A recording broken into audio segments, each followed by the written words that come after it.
guys! Welcome back to CookinGee!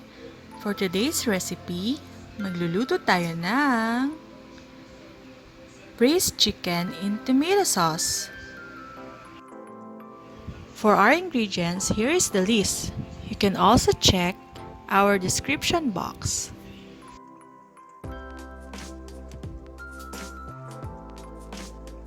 Umpisahan na natin ang pagluluto. Heat oil in a pan. Kapag mainit na ang mantika, igisa ang sibuyas hanggang maging translucent ito.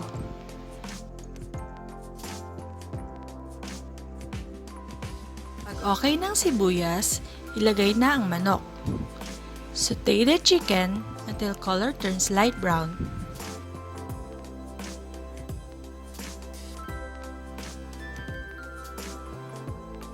Kapag okay na ang chicken, ilagay na ang chicken cubes. Haluin mabuti hanggang ma-dissolve ang chicken cube.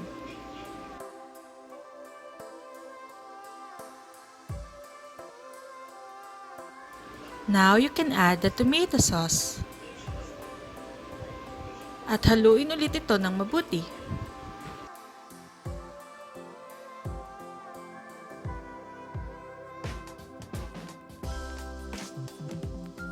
Ilagay ang 1 cup of water. Takpan at hayaang kumulo.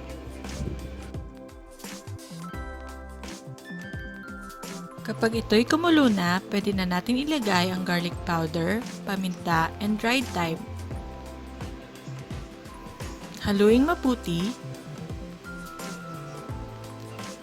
Takpan at simmer ng 20 to 25 minutes or until the chicken is tender.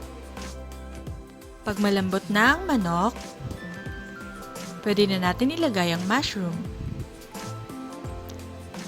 Haluin mabuti at isimmer until the sauce thickens.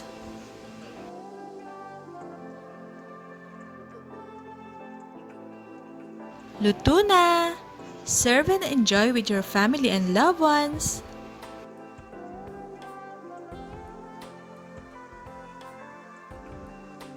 Hope you like our recipe. Please don't forget to like, share, and subscribe. See you on our next vlog.